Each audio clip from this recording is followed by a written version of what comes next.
Krishna Hare Hare Hare Rama Rama Rama Hare Hare Hare Krishna Krishna Krishna Hare Hare Hare Rama Rama Rama Hare Hare. Hari Om. Let's start.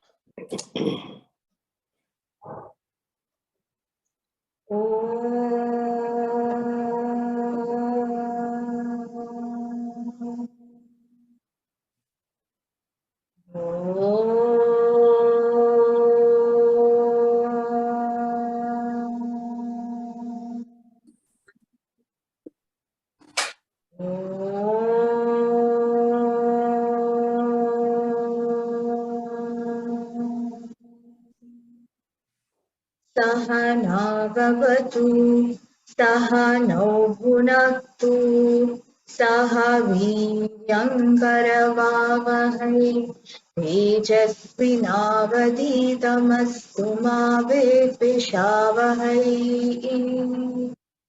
Om Shanti Shanti Shanti. Sri Gita Dhyanam.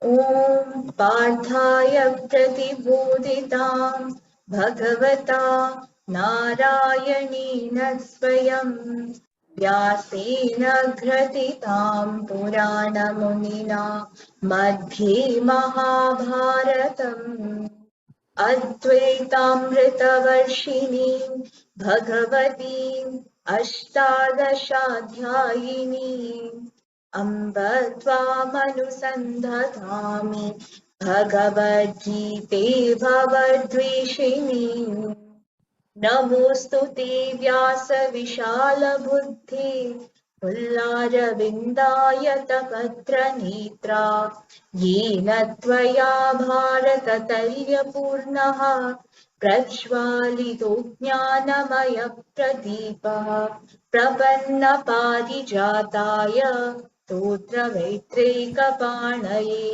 Jnanamudraya Krishnaya Gītāmritaduhe namaha sarvopanishado gavo dugdha gopalanandanaha partho vatsasudhirbhokta dugdham gītāmritam mahat vasudevasutam devam kamsachanūramardhanam devaki paramanandam krishnam vande jagadgurum Bhishmadronatata Jayadratajala Gandhara-Nilotpala Shalyagrahavati Kripena Vahani Karnena Velakula Ashwathama Vikarna Gora Makara Duryodhanavartini Sotirna Khalu Pandavairananadi Kaivartaka Keshavaha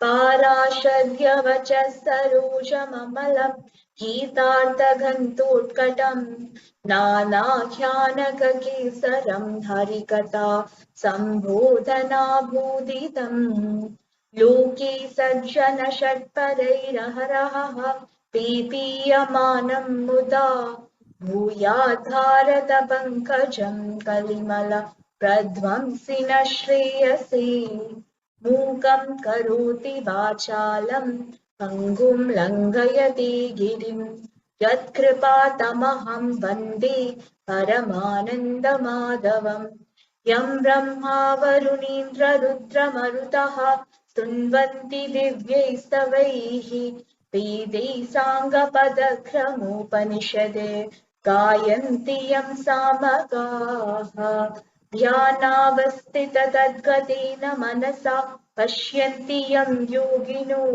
Yasyantam Na Vidusura Suragana Devaya Tasmai Namaha Devaya Tasmai Namaha Devaya Tasmai Namaha. Hari Om and happy Sri Gita Jayanti to everyone.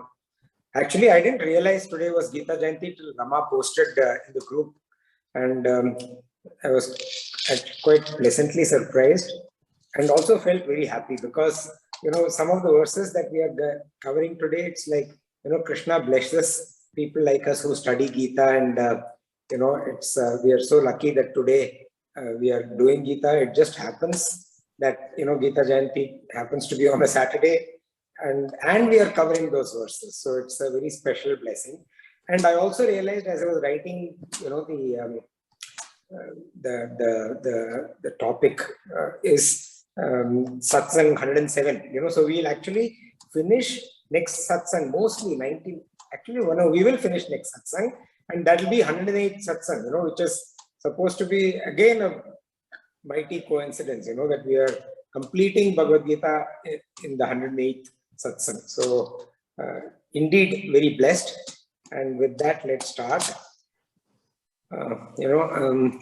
So Gurudev Swami Chinmayananda ji, he says, he gives a beautiful analogy actually. There's not a quote. He gives a beautiful analogy for, the gurus or the spiritual teachers, or even for that matter, the scriptures from where we learn. They show us the direction, right? And we learn from them and they show us the direction. They show the direction to the devotee. And he says that the pointer, the one who points, is the one who is showing the direction, and the pointed is the goal that both the pointer or the knower and the student, or the seeker are striving to attain. It's a common goal for both actually. For example, if these birdie groups, right? They go and see, they do birding and they see birds.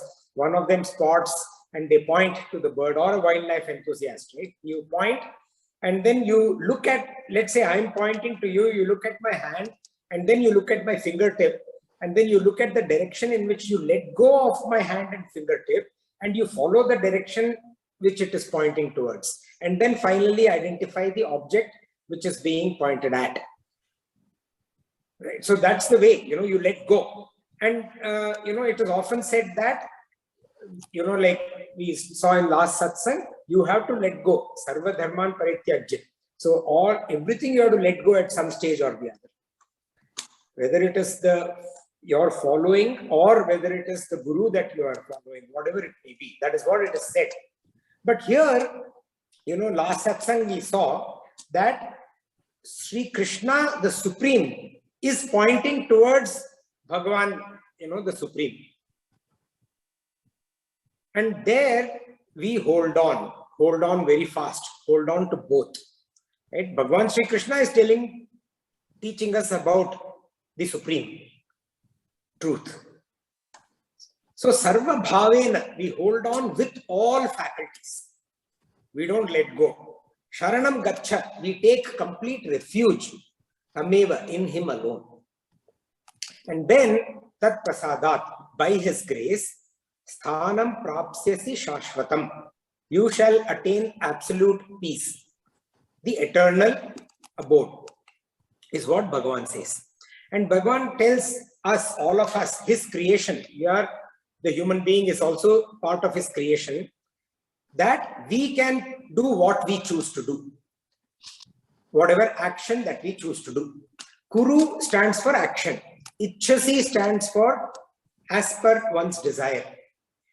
Yatechchasi tatha kuru, which means whatever you wish, you do. But this phrase, Yatechchasi tatha kuru, is freedom that Bhagavan gives us based on trust, an implicit trust that he has for his devotee.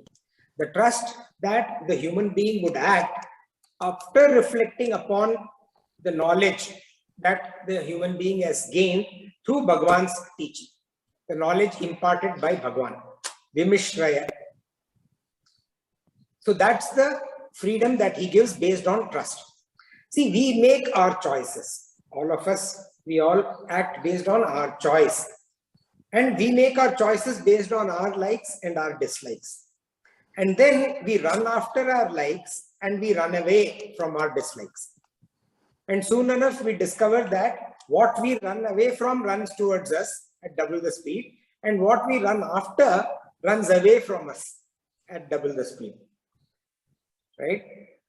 But when our choice is based upon reflection on the knowledge of the truth, especially that which has been imparted by Bhagavan Sri Krishna himself through the Gita, when we reflect upon that and then we make our choices, this running away and running towards, that ceases completely. It does not happen. And the choices that we make, they do not cause us any kind of disturbances within us. And lack of disturbance is nothing but peace. And Bhagavan says, Guhyat Guhyataram Jnanam. Rarer than the rare is the knowledge of the ultimate truth. The spiritual path itself, which is Guhya, that itself is rare. Most people find a reason, some reason or the other, to not pursue the spiritual path. There is some excuse, some logic, some reason that says, let me not get into a spiritual path, let me enjoy the materialistic world. Most people do that. So that itself is rare. The path itself is rare. Simply because most people do not choose to go there. And the result of pursuing the path, which is that knowledge, the knowledge of the ultimate truth, that jnanam is guhya taram. It's even more rare. Because it comes only after going on that. So when the path itself is rare, obviously the destination is rarer. And Bhagavan then says, Sarva Guhya Tamam. So even more rarer than the rarer, even more rarer than the knowledge, which is the utmost, the most rare, is Bhakti. The rarest and the most secret of all. Bhakti is nothing, it is said that it is the fragrance of jnana. And it is the fragrance in jnana. That is devotion. See, there is the story which is after the return of Sri Rama from exile and from after winning in Lanka to Ayodhya. After his return to Ayodhya from Lanka. See, when he was in exile and ever since Hanuman met Sri Rama, Hanuman has always been with Bhagavan. Always, throughout. Every single time, every moment with him performing seva. And even when Sri Rama slept, Hanuman was at his feet performing seva.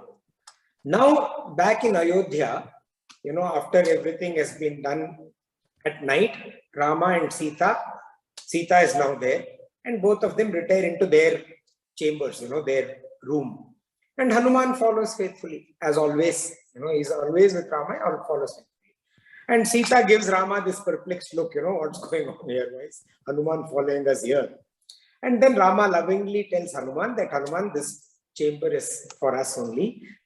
Everyone is not allowed, especially at this time.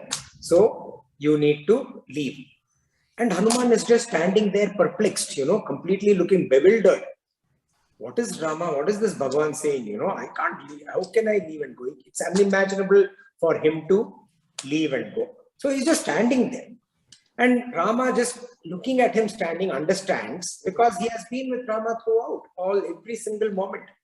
So he tells Hanuman that Hanuman, this Sita Ma, she has the sindoor which I have applied.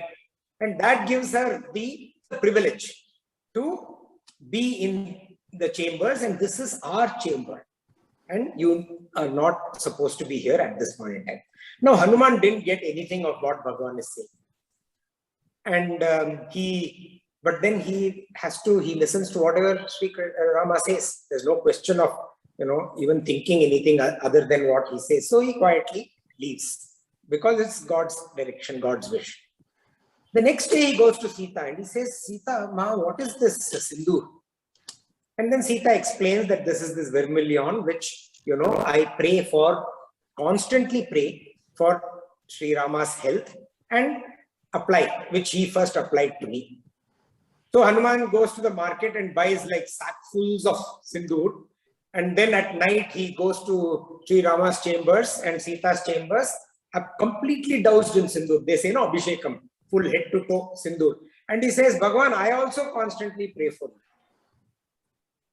While Sri Rama is in splits at this sight of Hanuman, Sita Ma is actually crying, marveling at Hanuman's devotion. That kind of bhakti.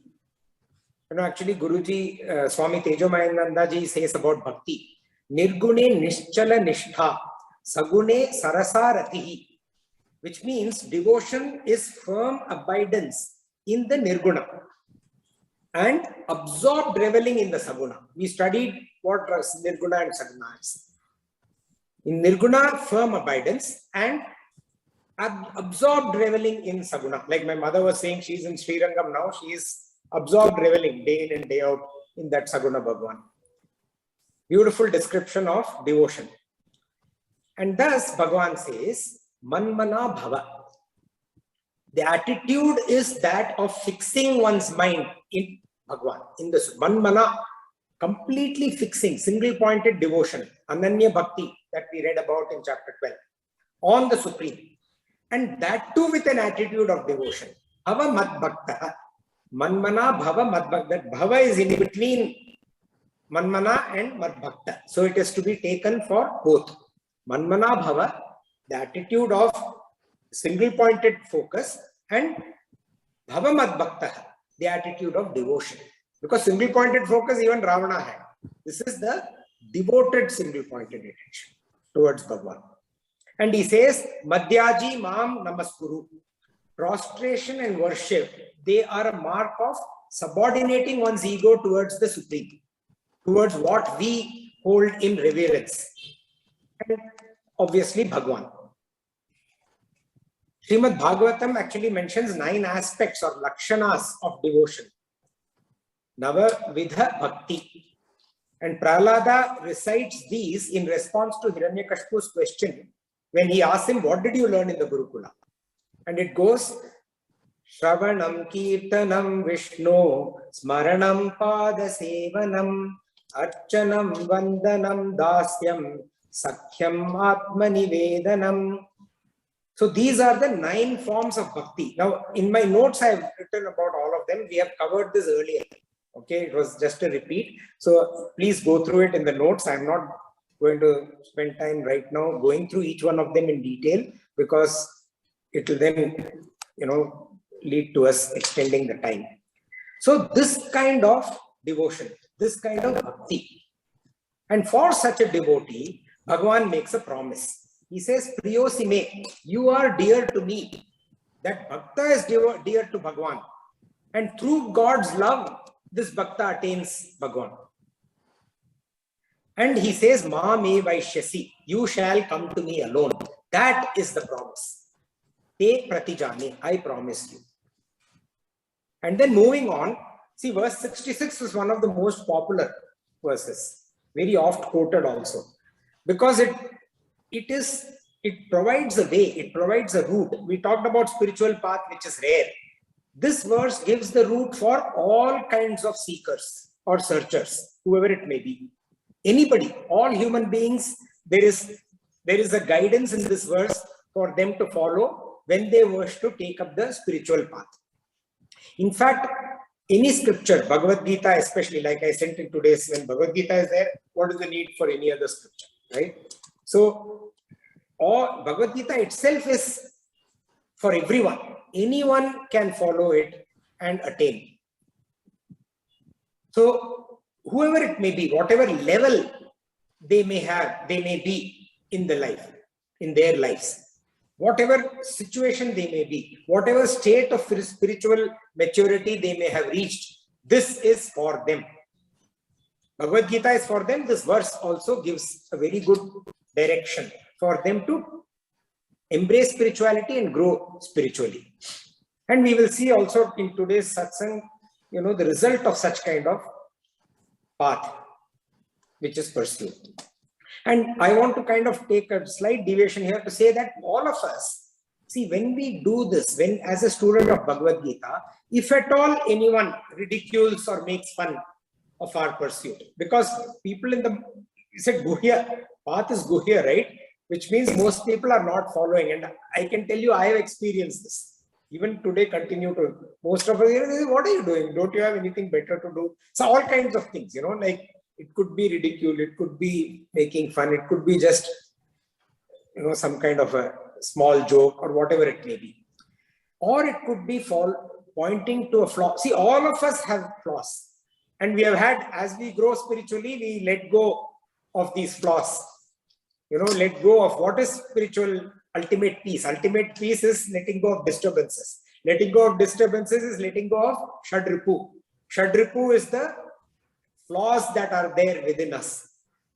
So each one of us, we have our flaws. And some people say, oh, you are having so many lofty principles, right? Some people may crack a joke. Some people, we must ignore them. And I have seen people who get distracted by such comments and they drop. It's like, saying, your friend saying, hey, you can't take a drag of a smoke. Come on. Oh, you're so stupid. Have a smoke. It's nothing. And you under that pressure, you take a drag. And then one drag becomes cigarette after cigarette after cigarette and so on. Then maybe a drug, whatever it may be. Similarly here, what are you doing? Wasting, and I'm telling you, I have personally, my friends, they have dropped because they succumb to the pressure. We must bear it with a smile. We must ignore them with a smile and take shelter in the assurance that Sri Krishna is given. There is a lot more stability and lot more security in this assurance by Bhagavan than the shakiness in what people may say. The world doesn't spare anyone. Okay, even Sri Rama, who we just talked about, even he's not spared. Sri Krishna was not spared. No one was spared, right? So taking things in your stride and pursuing with dhriti, with fortitude and perseverance, what path we have chosen to pursue is most critical. And when we do that, we come to Sarva Dharmyan Parityajya, fully relinquishing all dharmas. Sarva Dharman Parityajya. That karma which takes the Jivatman towards the Paramatma is dharma. And we have understood such karma to be yoga, right?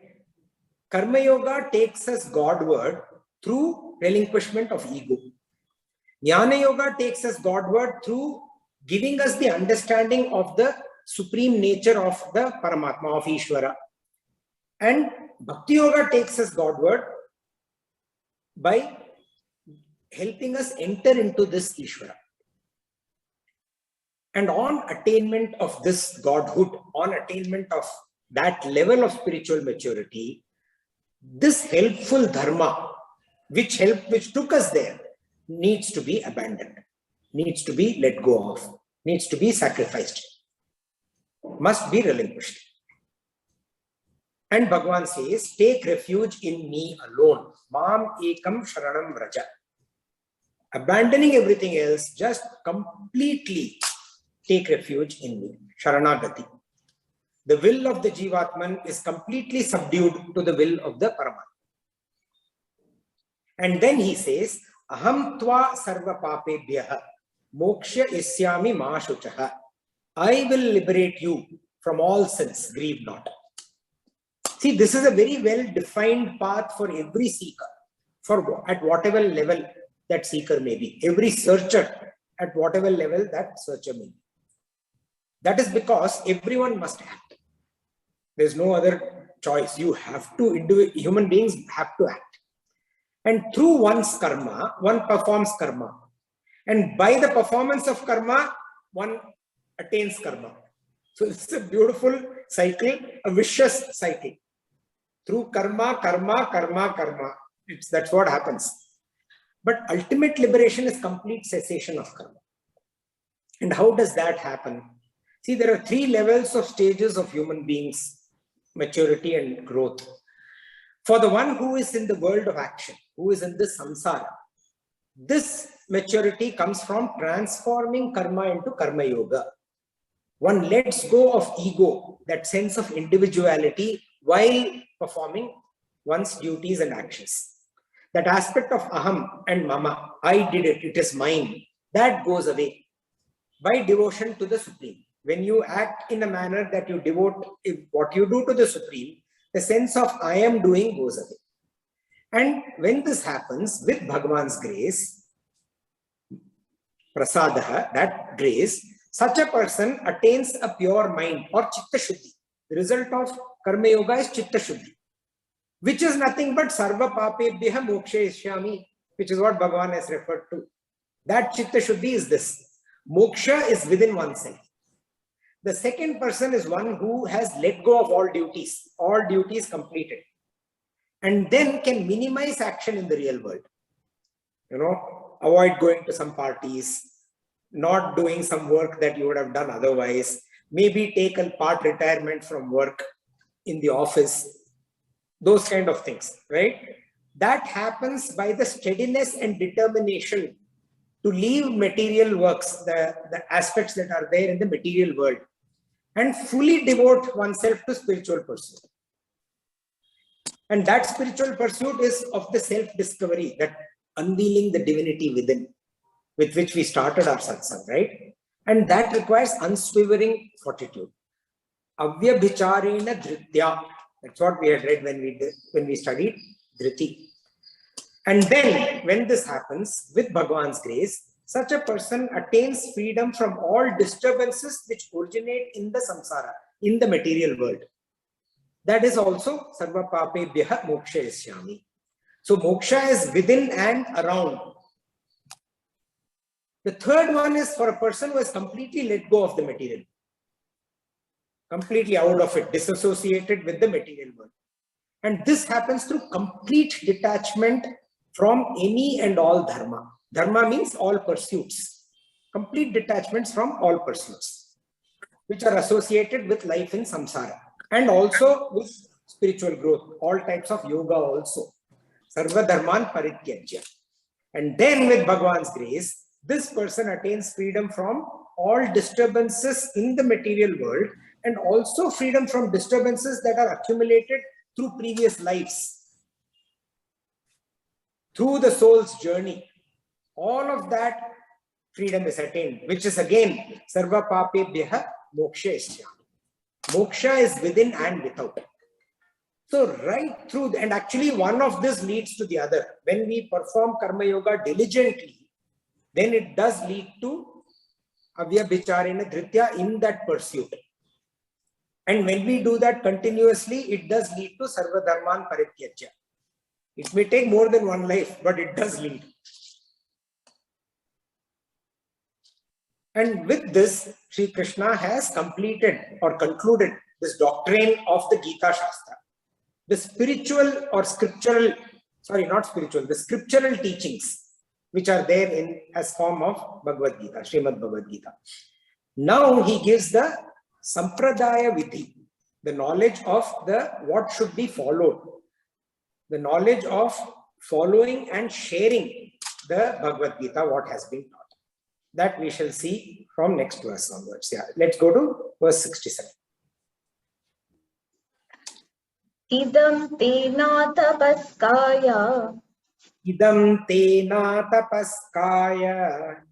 Na bhaktaya kadachana. Bhaktaya kadachana. Na cha shushrusha vachyam. Na cha shushrusha vachyam. Na cha mam yobhyasuyati. Na cha mam yobhyasuyati. Idam tena tapaskaya. Na bhaktaya kadachana. Na cha shushrusha vachyam. Na cha mam yobhyasuyati. Idam, this is kadachana, never. Vachyam, to be spoken. Te, by you. Na tapaskaya, to one who has not practiced tapas. Na bhaktaya, the one who is not devoted. Cha, and na ashushrushaveh, to one who does not render service. Nor na yaha, who abhyasuyati, finds defects in mam, my attributes. So Bhagavan is saying this is never to be spoken, kadachana, never to be spoken by you to one who has not practiced tapas, who is not devoted, nor to one who does not render service, nor to one who finds defects in my attributes. So, idam te kadachana vachyam. This should never be spoken by you. See, Bhagavan has repeatedly said that this knowledge is for everyone. Correct? Then why is he saying this now at the conclusion of the Bhagavad Gita? That will be clear after we see who Bhagavan is specifically referring to. So he is talking about the first person, he says, never be spoken to, na tapaskaya, one who has not practiced tapas. See, tapas is the holy means to attain the divine or to unveil the divinity within, to emerge as divine, for the human being himself or herself to emerge as divine. See, we have learned that through performance of tapas, which we do through shariram tapas, vangmaya tapas or through speech, and manaha tapas or tapas through the mind. And through these, the human being modifies one's own self and we improve. And this kind of a human being who is modified by tapas, the personality changes, the personality grows, becomes better and better and better and more spiritually mature. And the person who does not live the life of a tapasvi, who is not undergoing this continuous improvement process, like they say in the corporate, they say it is not about, one of the common sayings, which I also used to use often in the corporate world was, it is not about how good you are. It is about how good you are at getting better. How much better are you today than you were yesterday? Not how much great you are today. That's not as important as how much you will be better tomorrow than how much ever great you are today. See, this is the life of a tapasvi, one who keeps growing spiritually, and that comes through tremendous effort. And we have seen, that tapas, that's why tapas has no translation. There are, I think, 18, right? 18 ways, the shariram tapas, vangmaya tapas, and mana tapas. Extremely difficult. And person who does not do this does not have control over the body, the mind, and the speech. You will find people are just, floundering all over. There is no control. If you want taste, you keep tasting that alcohol till you are rolling on the floor. You can't even have any control over your senses or your organs of action. Or you are speaking continuously, ever, all nonsense all the time. Or the mind is wandering here and there, the monkey mind. That control is not there. And without such control, the teachings of Bhagavan, they remain guhya. They are secret.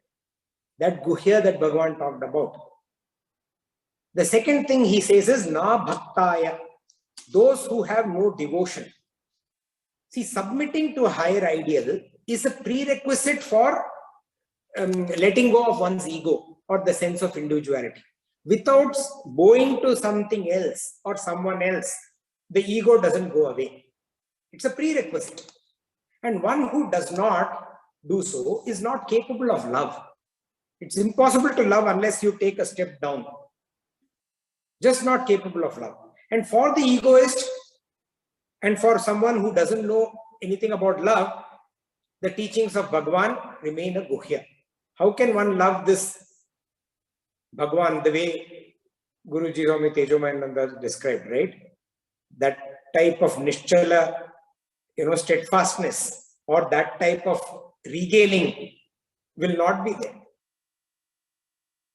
Na bhaktaya. And then na ashushrushrave. Ashushrushrave or ashushrushrave means one who does not, na ashushrushrave, one who does not render service.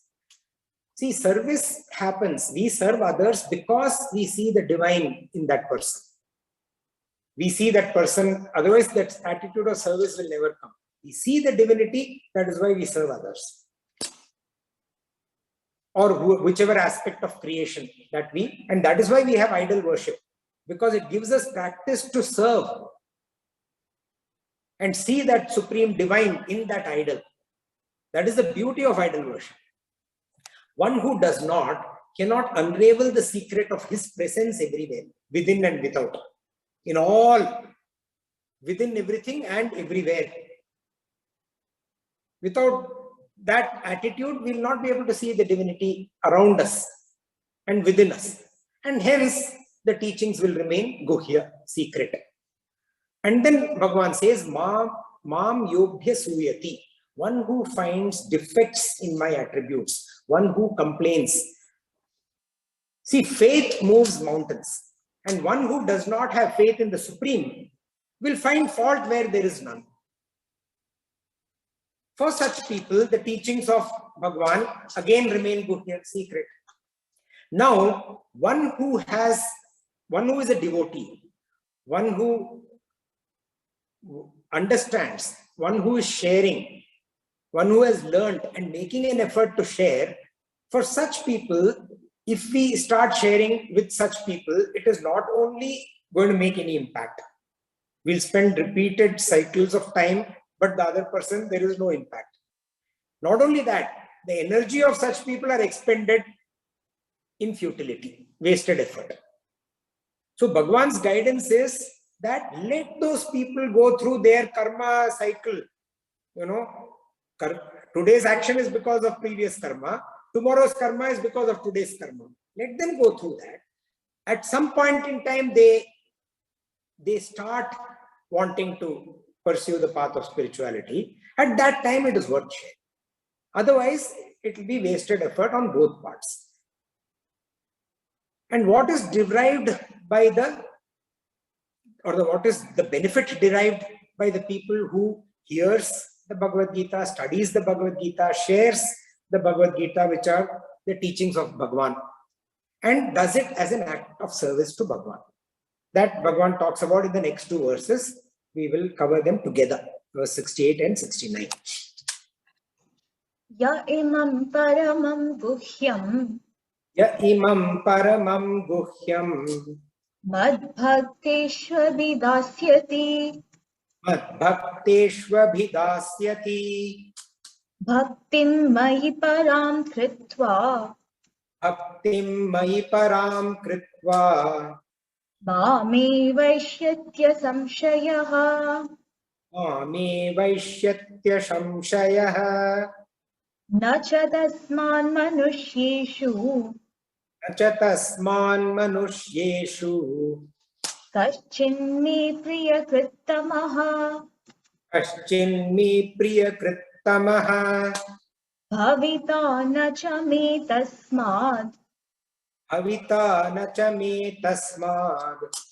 anya priyataro bhuvi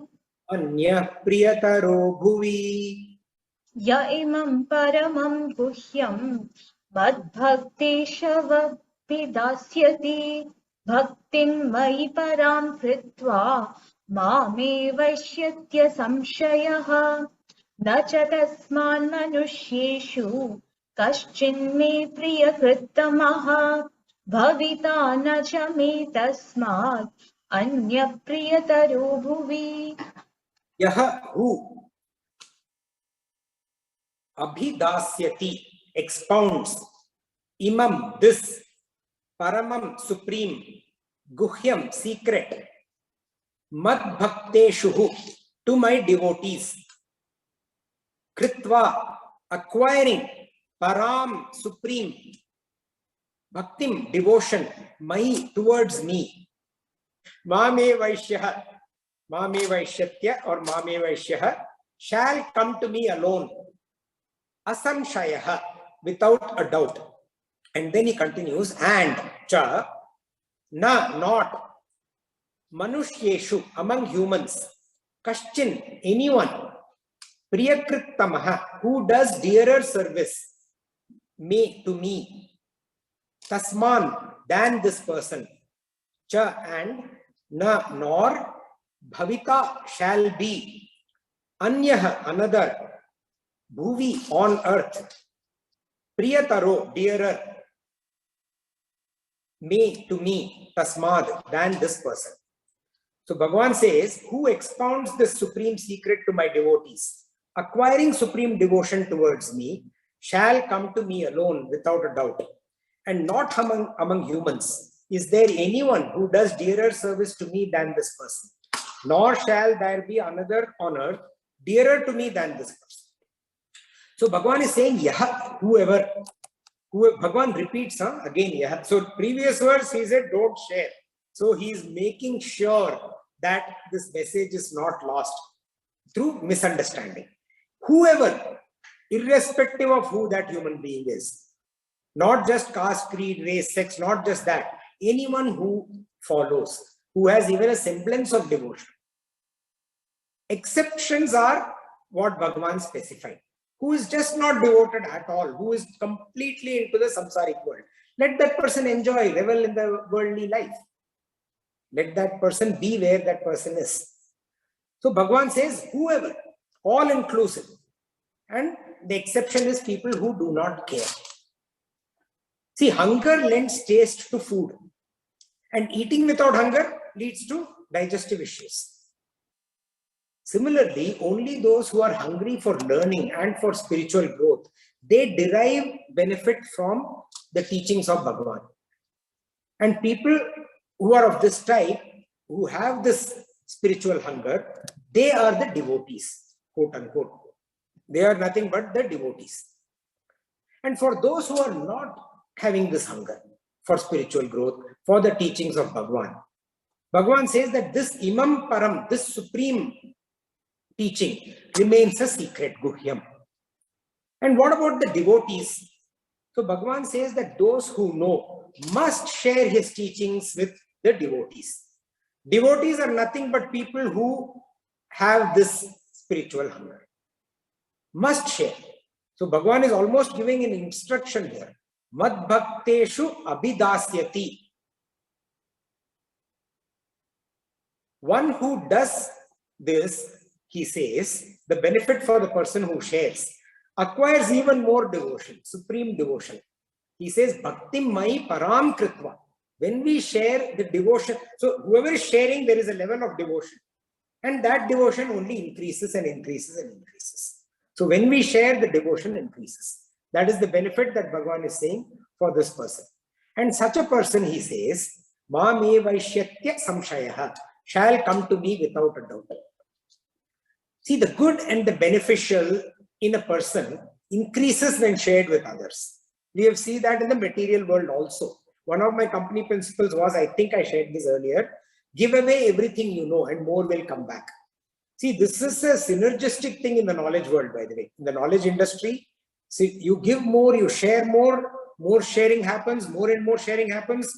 There is absolute synergistic impact of that. It's beautiful.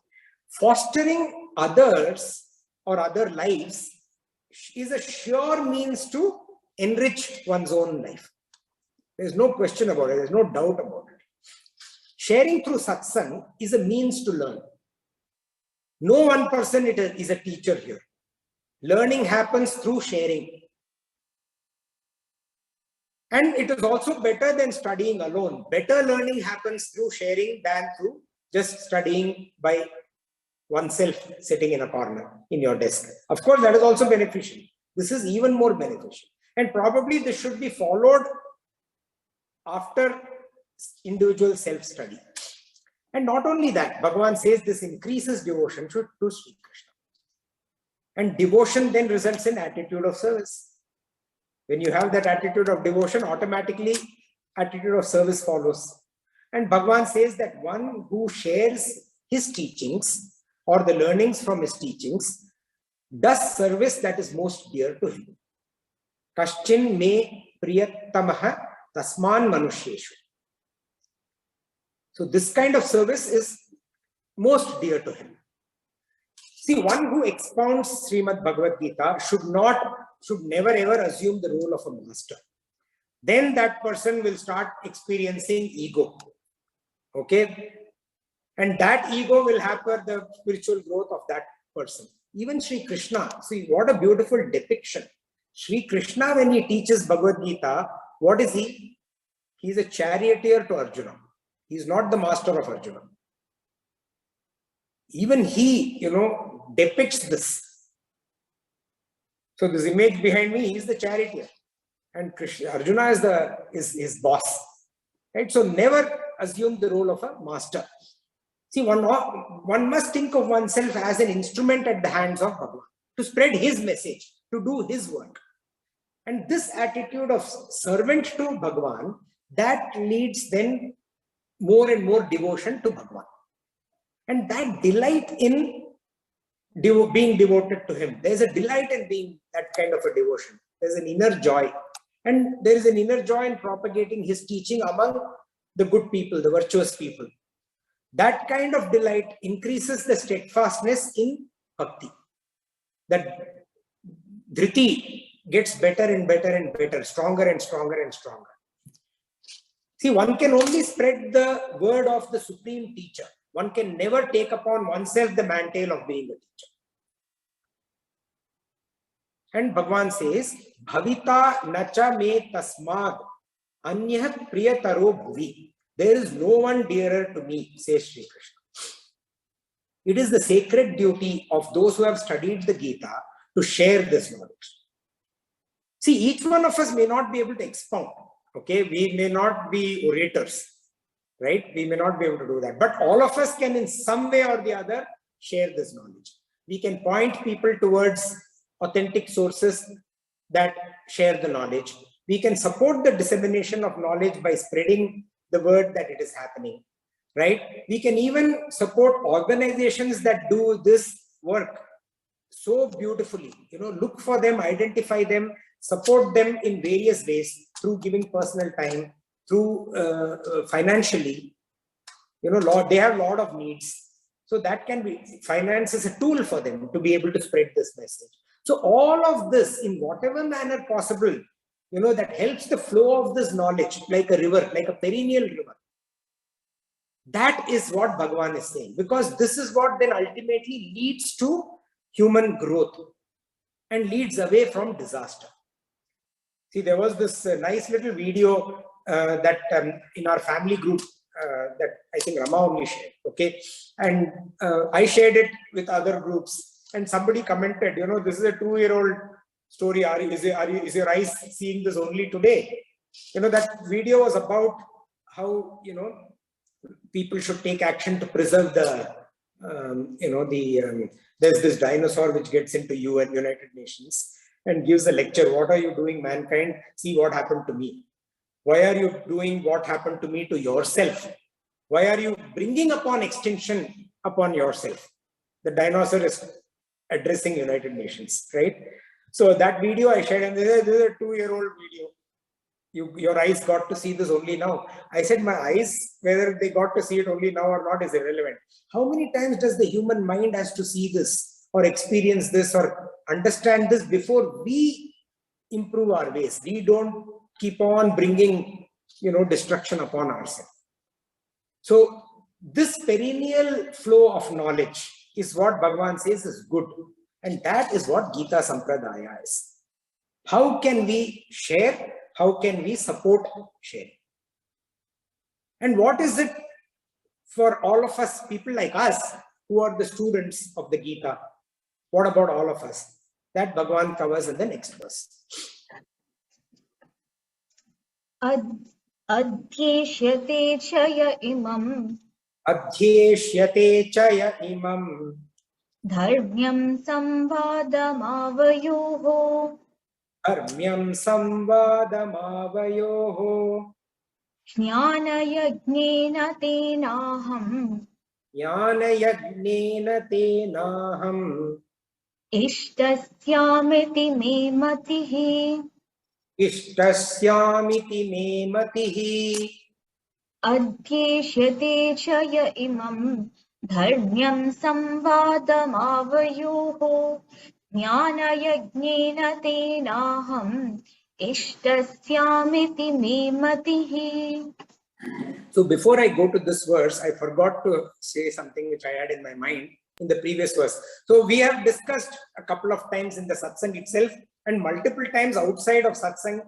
Number of you have discussed with me what after one more satsang, after that what, right? We have to start again. Some people have said I have to start again. See, I've been thinking about it, and maybe next satsang after we are done, we can actually discuss. But I have two, I know I'll not say conditions, but I have two requests, okay? Which is number one, we have to learn with each other, okay? It's not a one-way traffic. Learning from each other, with each other, together in satsang, which is what we just talked about, right? That happens through when all of us share, which means we require participation. Okay, so one of my requests will be more participation. And I have also thought of a way to actually force more participation. That we'll discuss next satsang. That is number one. Number two is that I need more help. See, there are two right hands for me in the satsang, Sarika and Upasana. Okay, without them, there's no way I could have done this, right? So we need help like that. I would need help like that, and maybe give them a little bit of relief 2 years they have been, and if they want to, if they don't want relief, that's great. Okay. But some help. So two things, one is we must share, which means more participation, which means all videos can't be just shut like this. Nowadays, people have, Zoom has improved, internet facilities have improved, Airtel or Jio or whatever it may be. So everyone can keep their video on, so more participation, more sharing, and also more support in terms of making this work. So we will discuss all of this next satsang, So now Bhagavan says in verse 70, Bhagavan is saying, Cha, and he's continuing, Yaha, who adhyeshyate, shall study, imam, this, dharmyam, sacred, or also interpreted as in line with dharma. We have studied what dharma is, aligned to dharma. What samvadam, dialogue, avayoho, of ours, tena, by them, aham, I, syam, shall have been, jnana yagyena, by the sacrifice of knowledge, ishtaha, worshipped, iti, this is me matihi, my conviction, my matihi, conviction. So Bhagavan is saying, and one who shall study the sacred dharmic dialogue of ours, by that person I shall have been worshipped by the sacrifice of knowledge. This is my conviction. So Chaya, again Bhagavan, whoever and whoever. Yaha is who. Bhagavan is re-emphasizing the all-inclusiveness. He made one statement, for that is repeatedly saying everyone, right? Adhyeshyate, shall study. Whoever studies. This includes study means what? Listening, reading, chanting, making notes, making an effort to understand, so on and so forth. All forms of study. Study is nothing but an earnest perusal. Okay, it has to be earnest, by the way. Whatever form it may be is fine. It has to be an earnest perusal, and it should be followed through contemplation, pondering. Perusal and pondering are most important for study, because that then leads to understanding. And the better the perusal and the pondering, the clearer the understanding. That is what study is. So one who does this study, that person, samvadam avayoho. What studies what? This dialogue of ours. See, Bhagavan doesn't say my teaching. He is referring to dialogue of ours. See, once a teaching is complete and the guru knows that the student has understood, the student has learnt well, then it becomes a two-way traffic. It's not a one-way. Even before that, it's sharing. There are questions being asked and so on. So Bhagavan clearly says here, he doesn't say my teaching. He says samvadam, our dialogue, Arjuna. One who studies our dialogue.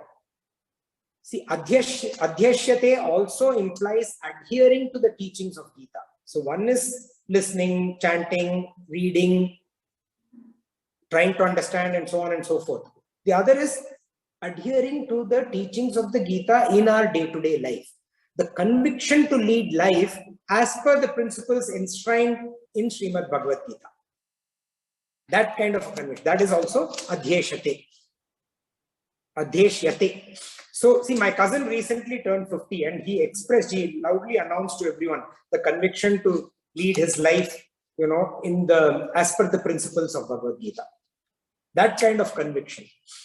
So, those who study the Bhagavad Gita and try to live up to what is taught, the teachings, they are performing Jnana Yajna. This is Jnana Yajna. And this Jnana Yajna is also full of goodness. It is sacred. It is aligned to Dharma. Imam Dharmyam. It is aligned. And Bhagavan says that he considers this study his worship through the process of Jnana Yajna. Jnana Yajnena Ishtaha. Worship through Jnana Yajna. See, this is beautiful, by the way. Huh? See, what is Yajna?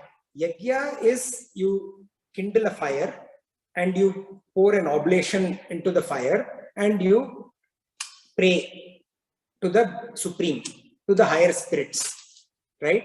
Here, what we are, this study of the Bhagavad Gita, regular contemplation of the Bhagavad Gita, living life as per the principles defined in this Bhagavad Gita, the dharmic significance following that, all of this kindles the fire of jnana, knowledge.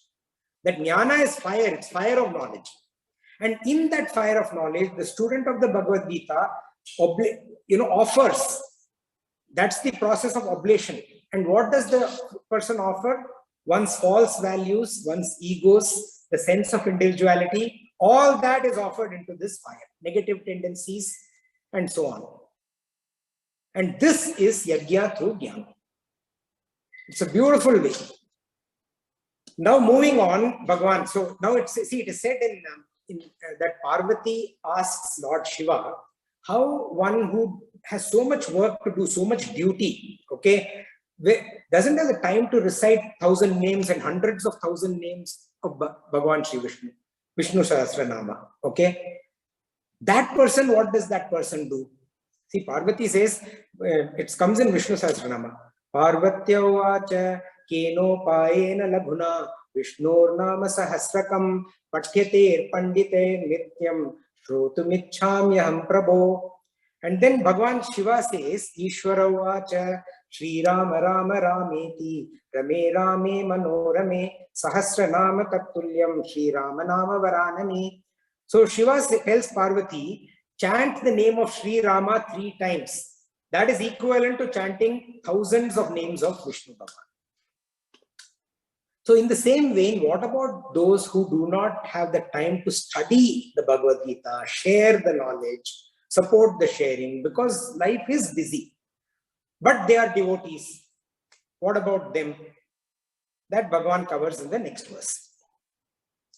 Shraddhavananasuyascha Shraddhavananasuyascha Shrunuyadapi yo naraha Shunuyadapi yo naraha Sopi mukta shubha lokan Sopi mukta shubhan lokan Prapnuyat punya karmanam Prapnuyat punya karmanam Shraddhavananasuyascha Shrunuyadapi yo naraha Sopi mukta shubha lokan Prapnuyat punya karmanam.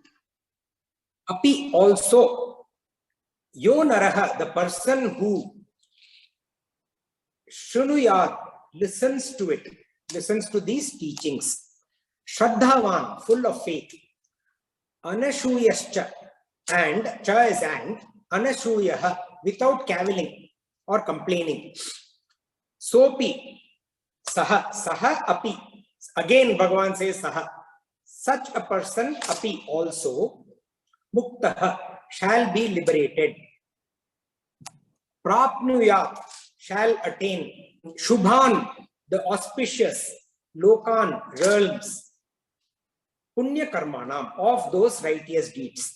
Also, the person who listens to it full of faith and without cavilling, such a person also shall be liberated and shall attain the auspicious realms of the righteous, of those righteous deeds. So Bhagavan is saying, Shrunuyat api yo naraha, the person who listens to this also, muktaha, shall be liberated, prapnuyat shubhan lokan punya karmanam, shall attain the auspicious realms of those righteous deeds. See, a great assurance from Bhagavan that even those who listen will attain liberation. But is listening enough? See, Gurudev Swami Chinmayananda ji said, and I quote, you have gone through the Gita. Good. Has the Gita gone through you? Unquote. Okay, see, Bhagavan lays down 2 conditions that must be followed if the Gita has to be really helpful. And if the Gita has to really fulfill the listener's spiritual unfoldment. One is Shraddhavan, full of faith. See, Shraddha is that faculty which helps understand the subtle aspects, helps import the subtle aspects of the sacred words. All this Guhya, Guhyatara, Guhyatama, there's so much subtlety in them. How does one understand all of that? Needs Shraddha. Has to be full of faith. Without that, it's very difficult to understand. So many people hear and then don't understand. You have to have developed that faith and then go through it again and again. And with this kind of understanding of this Guhya, Guhyatara, Guhyatama, that then enables absorption. It goes deep within. And it enables assimilation. And then finally, it bestows the capability or the capacity to live up to those ideals, to practice that in your day-to-day life. Sri Rabindranath Tagore said, and I quote, okay, he says, faith is the bird that feels the light and sings when the dawn is still dark, unquote. How beautiful that is. Listening to Bhagavan's words will be fruitful only for those who have inherent faith. When he says anasuyaha, without cavilling, that means without complaining, without finding faults. See, who complains and finds faults? You find faults when you think you know more than what is being done or told or whatever. So if the one who complains about Bhagavan Sri Krishna's teaching is one who thinks he or she knows more than what Bhagavan is saying, more than what Sri Krishna is saying. This implies that the ego has not been subdued. And when the ego is not subdued, any listening is of no use. So both these are absolutely critical aspects. Both Shraddhavan, full of faith, Anasuya, without any cavilling. And Bhagavan says that one who listens without complaining, without cavilling, full of faith, also gets liberated and gets into the state of sorrow and delusion goes away and reaches the state of inner peace and happiness. And when this person passes from this stage onto the other life, carries forward that inner peace, that is punya. So the realms of the righteous deeds, that is what is implied here. Sopi mukta shubham lokan prapniyat punya karmana. And in this manner, Bhagavan, in conclusion, he blesses the people, those who listen, those who study, those who chant, those who support the dissemination, and those who share the divine teaching by Bhagavan himself. And how lucky we are to get this blessing today on Gita Jayanti. It's definitely a providence. And then for the first time, Sri Krishna, the teacher, asks Arjuna, the student, a question. Till now, it's Arjuna who has been asking Krishna the question. So let's see what Bhagavan asks. Kachideta shrutam partha. Kachideta shrutam partha. Tvayaiకాగ్రేణ chetasa. Tvayaiకాగ్రేణ chetasa. Kachidajnana sammohaha. Kachidajnana sammohaha. Pranashtaste dhananjaya. Pranashtaste dhananjaya. Kachideta shrutam partha. Tvayaiకాగ్రేణ chetasa. Kachidajnana sammohaha. Pranashtaste dhananjaya. Kachit has etat, this shrutam, been listened to, tva, by you, ekagrena, or actually tvaya is by you, tva is you, tvaya by you, ekagrena, with single-minded or single-pointed chetasa, mind. O Partha, son of Kunti, Kachit has Ajnana Sammoha, the ignorance caused by delusion. Te, your. So, your ignorance caused. So, te comes in between Ajnana Sammoha. Thus, this delusion of yours, which was caused by Ajnana, Okay, pranashtaha, been dispelled, O Dhananjaya. So has this been listened to by you with single-pointed mind, O Partha? Has this ignorance that was caused by your delusion been dispelled, O Dhananjaya? The word kachit indicates a query, a question. See, remember Arjuna had surrendered to Sri Krishna, as a student, not as you are Bhagwan. He said, you are my guru in the beginning. Shishyasteham shadimam tvam prapannam. I am your shishya, your student. You please tell me clearly. That is what he had said. Now Bhagwan puts upon himself the mantle of that guru. And he says, have you listened to me with single-pointed attention, that single-pointed focused mind, O Partha? Ekagrena chetasa. Has the ignorance, which you only told me you're ignorant, right? Karpanya dosho pahata swabhavaha prichamitvam dharma sammuda chetaha. That's what Arjuna had said. Because of this karpanya dosha that I have, I'm not able to understand what my duty is. I'm so deluded. This delusion is clouding my understanding. So he says, you told me that your delusion is clouding your understanding. Has that been dispelled, O Dhananjaya? Ajnana sammohaha pranashtaha. See, listening, and by the way, beautiful use of Partha and Dhananjaya. Partha, son of Kunti, my nephew, the Kunti, the person I love, her son. So that aspect of fondness, Bhagavan is conveying to. He started by admonishing, not even admonishing, blasting Arjuna. Now he is finishing with love. Initially, the student, he just blasted him. What kind of a person are you? Okay. Now he says, Kunti, with love. And Dhananjaya, oh winner of all wealth. So beautiful way of addressing Arjuna in the end, in Bhagwan's concluding verse. See, listening leads to understanding. Understanding leads to, listening means single-pointed. Listening is not hearing. There is a big difference between hearing and listening. So this is listening. Listening leads to understanding. Understanding leads to gaining of knowledge. Gaining of knowledge leads to removal of ignorance. Removal of ignorance leads to removal of delusion. And removal of delusion leads to removal of sorrow. When you see a kind of a shady figure, in dim light, different people view it differently. People of different disposition view it differently. A thief will think it's a policeman. A policeman will think it's a thief. A timid person will think it's a ghost. But a person with faith puts single-pointed concentration to determine the true nature of that shadow. And Sri Krishna inquires of Arjuna if he has been blessed with the true understanding of what has been taught. See, Bhagavan Sri Krishna is Sarvagya. Guru Sri Krishna wants to hear from his student's mouth. We will see and listen to Arjuna's answer in our concluding satsang next week. Hari Om Shri Krishna. We'll repeat today's verses, chapter 18, 67 to 72.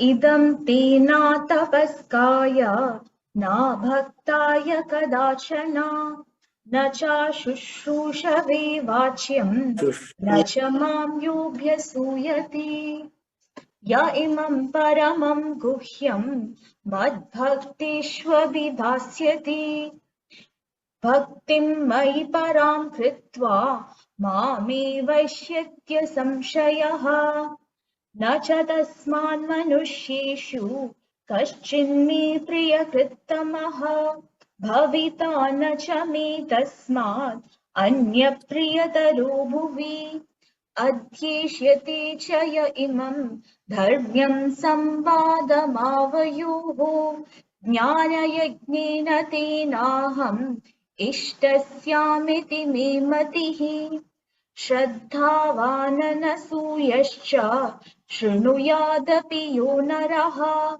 sopi mukta shubha lokan prapnuyat punya karmanam kachchidedat shrutam partha tvayekagrena chetasa kachchidajnana sammohaha pranashtaste dhananjaya.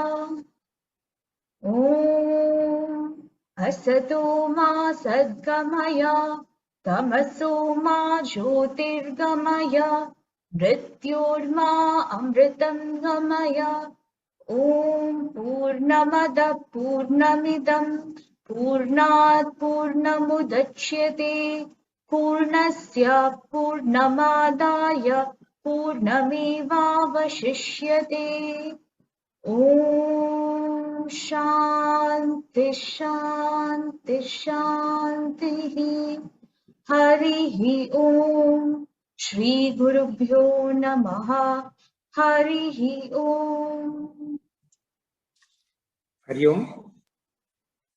Thank you. Any thoughts, comments, questions?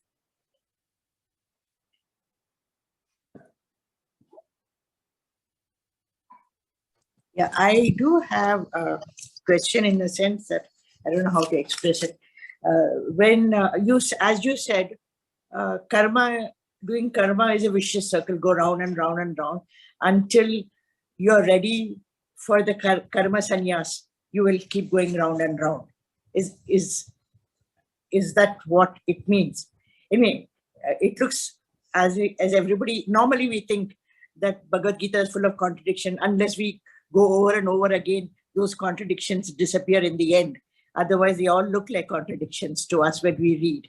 Okay, here we say that we have to keep on doing our karma, and it's a vicious circle, good karma or bad karma. But can we not, I mean, will we attain that true bhakti or salvation only when we get the karma, that is, when we have the karma sannyasa, when we get to the stage of karma sannyasa? Are you able to understand what I'm trying to ask? Yeah, I am able to understand. Actually, it's the other way around. You know, dawn absolutely comes after dusk, but dusk also is before dawn. You know, that way, right? So, yeah, I did use the term vicious circle. In a way, sometimes vicious has a negative connotation, right? But it is what it is. What I meant to say was, our previous karma leads to our today's karma leads to future karma. In that sense, it is a circle. And ultimately, the goal, moksha, happens when karma is not there, right? Karma cessation is what moksha is. Yeah, at the same time, now to talk about the contradictions, in the last few minutes, we spoke about you can get salvation by only listening, intellectually listening to all the spiritual discourses or spiritual, studying the spiritual. But we are within the karma state, isn't it? But still we get, he gives moksha to all sets of people, isn't it? Correct. See, it's not, we didn't say you can get salvation only by listening. No, you can also get salvation by listening. See, so basically, for understanding the teachings of Bhagavan, so learning, studying, understanding, propagating, also listening, Bhagavan says. Anyone, right? Anyone who is a devotee, there are ways. So essentially what Bhagavan has done in various ways we have seen, right? Ultimate liberation is for everyone and anyone. The only requirement is you have to follow that path. If you choose not to follow that path, if I choose not to go to Chennai, I will not go to Chennai. It's as simple as that. If you choose to follow the path of liberation, whatever medium you may use, whatever state you may be crippled, or you may have a rocket, whatever it may be, you have, that goal is attainable by any individual, and every individual who chooses to follow the path. And he shows various ways and means through which it can be attained. That is what it is. So for people who are in the world of action, do karma like karma yoga. Karma yoga is nothing but devoting your karma to the Supreme. When you do that, you attain inner peace. Chitta Shuddhi, which leads to inner peace, which is moksha. If you have got out of this world of samsara, which means that you are still in the world, but you have let go of your duties, you don't have karma, you can minimize your involvement in this material world. You have that freedom to do that. Your duties are over. Any karma that you're doing is only kamya karma. See, over a period of time, we are all in that similar state, no, Rama, where our duties are more or less done. Most of the duties are done.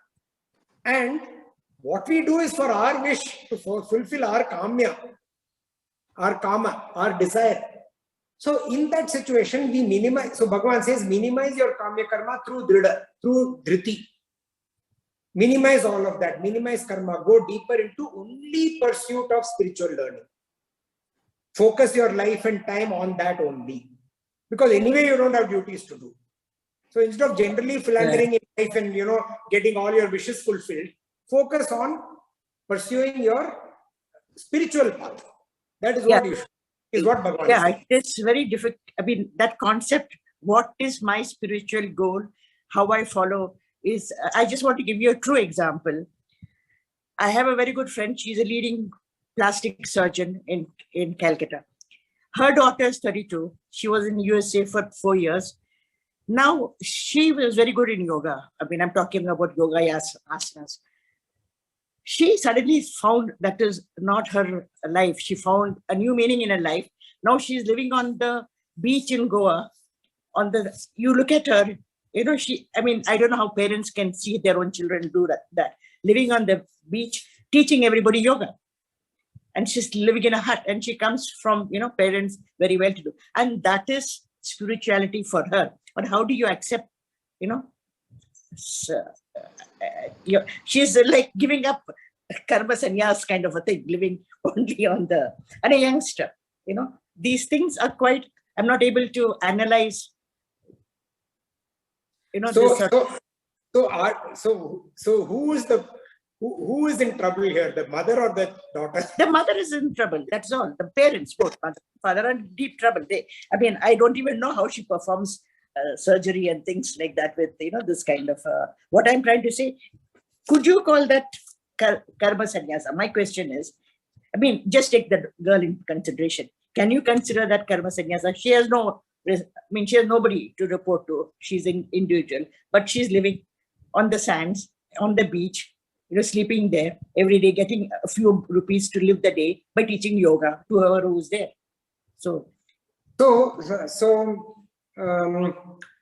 See, by the way, teaching yoga is a multi-billion-dollar business. Yeah. But so you can teach yoga and make millions and millions. Yeah. Or you can teach yoga and make a few rupees and, right? Yeah. So what is the qualification for success? Is the qualification for success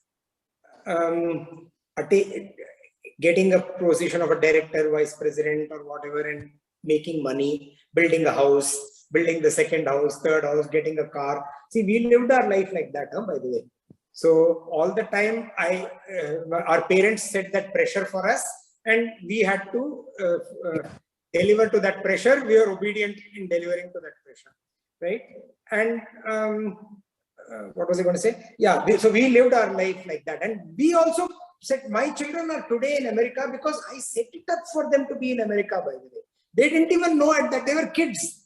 They could not have planned, but I beautifully created an infrastructure which naturally took them to, to the US. Now, sometimes I feel, maybe it would have been so much better had they been here, right? Is America the goal? For the longest period of time, America was the goal for most middle class Indians, right? But now, after spending that entire life, now I say, okay, maybe that's not the goal at all. So the question is, what is the goal? What is the parameter for measurement of success? Who is setting that parameter? Now, that's one. Two, coming to this girl's case, I would love to meet her, maybe take us, become fit yoga. You're going to go and send her email ID or whatever. So this girl, there is a soul journey that she has had, but after studying Bhagavad Gita, almost finishing it, I think we can all safely believe that this soul journey continues. Like we wear one cloth and remove and put another cloth, like Bhagavan says in the second chapter. Similarly, the soul takes one body, discards and takes another body. Now, in this soul journey, this person has reached a level of, call it karma sannyasa, call it that level of tyaga, maturity in tyaga, okay? And she is able to live and attain that peace and inner happiness through that process. And if that is actually making impact that way, then yes, absolutely, why not? But at the same time, See, I have great regard and respect for Rajneesh, okay, Bhagwan Rajneesh. Yeah. So It's he Osho. created a fantastic institution and a method of attaining peace within and without. But we also have all learned and witnessed that at the later stages of life, there was a lot of turmoil. Now, is that turmoil part of the prarabdha getting over, or did he commit any wrong sanchita in his life that led to that kind of a prarabdha? We don't know. So the point is that we come in with prarabdha, which is that karma that takes us to the situation we are in today. In this situation, we do sanchita. That leads to future prarabdha gets accumulated. Sorry, in this we do agami, which gets accumulated into our sanchita and leads to future prarabdha. So what we do today actually helps our future. That is where we have that choice of action. And if we use our free will to do the right action, then our future will be better. Thank you. So Anyway, I don't know. I can't predict this individual's life. I'll just give us an example that just came to me. As regards Osho, his writings are absolutely superb. Leave his lifestyle, but his writings are absolutely superb. Yes. Osho's writings. Yes, that is true. Yeah. And it has helped infinite people, millions of people attain, peace. So we don't know. So time will tell whether this girl. Yeah, that's true. Yeah. But the fundamental principle remains the same. She said she's found a life change, that event in those 4 years of stay in USA. So I would love to have that kind of light burning. I would love it. Anyway, okay, I will send you the. Suddenly one day that spark it comes, I think that will be the best experience. I'll send you the Instagram link so you can have it. Yeah, I don't know if I go to Goa, maybe I'll look her up. I don't know. Okay. It's just sorry for digression, but no. But this is it's a good discussion. This is the usual. These are the actual situations in samsaric life, and we have to build these bridges, between the spiritual and the material, to be able to understand better. But the only thing, the best way I can answer your question is, irrespective of that individual's life or the mother's life, fundamental principle remains the same. The prarabdha has to be exhausted, but what we do in agami will definitely help. And the way you describe it, what she's doing karma today seems to be wonderful, right? Okay, but would I like my daughter to do that? So let me answer it like, would I like my daughter to do that? It's basically what we would like is for the daughter to be happy. We don't know whether this is going to make her happy or not. After a few years, if we realize that she's going to be happy. See, my daughter quit her job. Right now, as we are speaking, about a year ago, she quit her job. And she says, I'm preparing for PhD. She's had a fantastic undergrad education. She went to Columbia University. Okay. She was in one of the top-notch, multi-trillion-dollar corporation called IFF, International Flavors and Fragrances, doing good work. Okay. Conflict resolution and all that. Boom, she quit one day. One day she gets up, quits her job. She says, I'm going to prepare for PhD. Then she's preparing. She's 1 year preparing for PhD, not doing PhD, preparing. Okay. And then she says, I'm going to get certified as a diving instructor. So she goes and does deep sea diving. Okay. Is she going to be happy in future? Am I concerned? Yes, I am concerned. But as long as she's happy, I think that is, yes. At the end of the day, that's what it is. Somebody else will have a question. I'm happy if she's happy. See, Radhika has told me, she told her daughter that, do what you want. She's given full freedom, okay? Do what, she told me. I've given full freedom to my daughter. Do what you want, She's a very sharp girl, but I know her well. She's a young kid, by the way, not even, 12, 13 years old. But at this age, given full freedom, I don't know. You can tell, I would tell that to my 18-year-old. Would I tell that to my 12-year-old? I don't know. Okay, thank you. Thank you very much. May I say something to it, Rama? I think it really depends how you see it, because in my eyes, it's absolutely amazing what she's doing. And maybe she is helping more people with her yoga teaching than when she was working as a doctor. And I think it's also about the intention. Maybe her intention is not to earn millions of dollars, but maybe to help people and make people happy. So Could be. Yeah, Okay. and that gives her happiness. yeah. Yeah, if somebody gets that inner light and calling, I think that person is blessed. Because at least I have, I'm not talking about her calling. I'm talking about the life she's leading, almost like a hippie on the sands of the, almost like that's what I'm questioning, not what she's. Amazing. It's amazing. I would love to do that as well. Yeah. Okay. Hippie is a term, right? Is she a hippie? Yeah, hippie is or a what for you to get a picture. I'm not with no negative connotations, Yeah, no, just I for know. you to get a picture. But from The kind of life she's leading. Yeah. But from the English language that we know of, if she is leading the life of a hippie, it's concerned. If she's leading the life of a yogini, No, she's not leading a life of a yogini. That's what she's not leading, according to me, not a life of a yogini. She's living. Practicing yoga and teaching yoga full time is definitely yogini. I feel, yeah, she knows she's teaching. Anyway, forget it now. Smoking and indulging in. No, I don't think so. Not that. What is it called? What's the word I'm looking for? When you get high, artificially high, then maybe doesn't look it. Then yeah, teaching yoga, I think it's beautiful. Because you can't teach a proper yoga. You cannot yogasana. You cannot teach without knowing scriptures, bhakti. Yeah. Without Bhagavad Gita, without a sense of Yoga Sutra. That's wonderful. See, if our material needs are taken care of and we are able to enhance and grow spiritually, I think that kind of inner calling is the best. I have a question, Srini, may I? I wanted to ask you many times this one, and you mentioned it again today. You said this, give away everything you know and it will come back.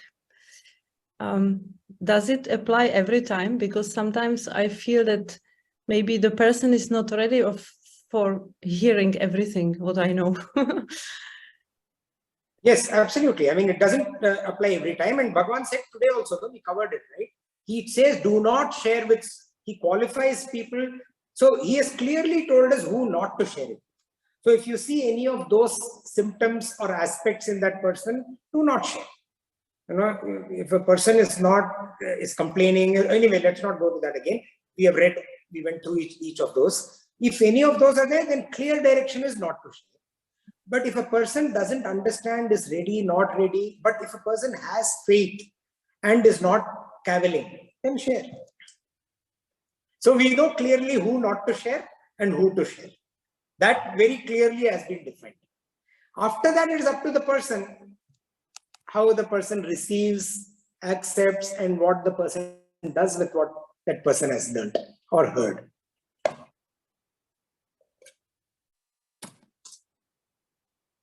Does that answer your question? No. Okay, you will figure it out.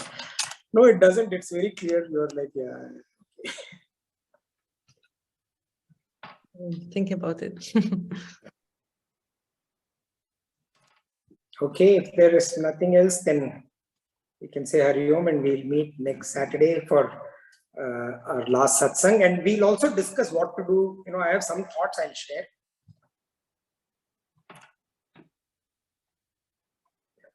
Thank you. Hari Om.